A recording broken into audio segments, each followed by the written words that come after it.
ಮನೆಯಲ್ಲಿ ಇವಾಗ ನಿಮ್ಗೆ ಏನೋ ಒಂದು ಆಗಿರತ್ತೆ, ಏನೋ ಇನ್ಸಿಡೆಂಟ್ ಆಗಿರುತ್ತೆ, ಅದ್ರ ಕ್ಲಾರಿಟಿ ಅಂತ ಇರೋದಿಲ್ಲ. ಬಿಕಾಸ್ ಅವ್ರ ಏನ್ ಸದಸ್ಯರು ಏನ್ ಹೇಳ್ತಾರೆ ಅದನ್ನ ನೀವು ನಂಬೇಕಾಗತ್ತೆ. ಸಪೋಸ್ ನಂಬಿಕೆ ಬರ್ಲಿಲ್ಲ ಅಂದ್ರೂ ಯು ಹ್ಯಾವ್ ಟು ವೇಟ್ ನಿಮ್ಮ ಒಂದು ತೋರ್ಸೋದಕ್ಕೆ, ವಿಜುವಲ್ಸ್ ಎಲ್ಲ ತೋರ್ಸೋದಕ್ಕೆ. ಸಪೋಸ್ ತೋರ್ಸಿಲ್ಲ ಅಂದ್ರೆ ಮನೆಯಿಂದ ಆಚೆ ಬಂದ್ರೆ ಇದಕ್ಕೆ ನಾನು ಕ್ಲಾರಿಟಿ ಬೇಕೇ ಬೇಕು, ಮನೇಲಿ ಈ ತರ ಆಗಿತ್ತಾ ಅಂತಂದ್ರೆ ಆ ತರದ್ ಯಾವ್ದು ಇನ್ಸಿಡೆಂಟ್ ಇದೆ ಕ್ಲಾರಿಟಿ ತಗೊಳ್ಳೋ ಇನ್ಸಿಡೆಂಟ್ಸ್?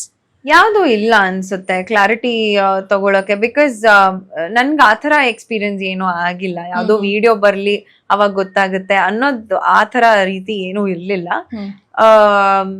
ಐ ಥಿಂಕ್ ಅಂಡ್ ಇನ್ನೊಂದು ವಿಚಾರ ಏನಂದ್ರೆ ಅಲ್ಲಿ ಕಂಟೆಸ್ಟೆಂಟ್ಸ್ ನ ಒಪಿನಿಯನ್ ಆಕ್ಚುಲಿ ಮ್ಯಾಟ್ರೇ ಆಗಲ್ಲ. ಜನ ಏನ್ ನೋಡ್ತಾ ಇರ್ತಾರೋ ಅಷ್ಟು ಮ್ಯಾಟ್ರ್ ಆಗುತ್ತೆ. ಬಿಟ್ರೆ ಅಲ್ಲಿರೋ ಕಂಟೆಸ್ಟೆಂಟ್ಸ್ ಒಪಿನಿಯನ್ ನ ತಗೊಂಡು ನಾವೇನ್ ಮಾಡ್ಬೇಕು?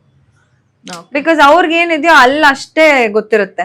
ಹೊರಗಡೆ ಏನ್ ನಡೀತಾ ಇದೆ ಯಾರಿಗೂ ಏನೋ ಗೊತ್ತಿರಲ್ಲ. ಅಂಡ್ ಇಲ್ಲಿ ನಾವಿಬ್ರು ಮಾತಾಡ್ತಾ ಇದ್ರೆ ಅಲ್ಲಿ ಇನ್ನಿಬ್ರು ಕಂಟೆಸ್ಟೆಂಟ್ಸ್ ಏನೋ ಬೇರೆ ಮಾತಾಡ್ಕೊಂತಾ ಇರ್ತಾರೆ. ಅವ್ರೇನ್ ಮಾತಾಡ್ಕೊಂತಾರೆ ನಮಗ್ ಗೊತ್ತಿರಲ್ಲ, ನಾವೇನ್ ಮಾತಾಡ್ಕೊಂತಾ ಇರ್ತೀವಿ ಅವ್ರಿಗೆ ಗೊತ್ತಿರಲ್ಲ. ಗೊತ್ತಿರೋದು ಬರೀ ಜನಕ್ ಮಾತ್ರ ಅಷ್ಟೇ. ಇಬ್ರ ಆಂಗಲ್ ಅಲ್ಲೂ ಇಬ್ರು ಪಾಯಿಂಟ್ ಆಫ್ ವ್ಯೂ ಏನ್ ನಡೀತಾ ಇರುತ್ತೆ ಜನಕ್ ಮಾತ್ರ ಗೊತ್ತಿರುತ್ತೆ. ಸೊ ಅವ್ರ ಒಪಿನಿಯನ್ಸ್ ಮ್ಯಾಟ್ರೇ ಆಗಲ್ಲ ಆಕ್ಚುಲಿ.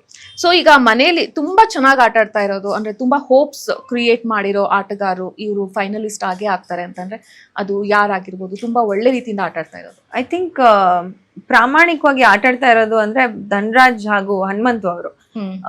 ಹನುಮಂತು ತುಂಬಾ ಒಂದು ಟ್ಯಾಗ್ ಲೈನ್ಸ್ ಬಂದಿದೆ, ಮುಗ್ಧತೆಯಿಂದ ಇರ್ತಾರೆ ಬಟ್ ತುಂಬಾ ಸ್ಮಾರ್ಟು ಅಂತ.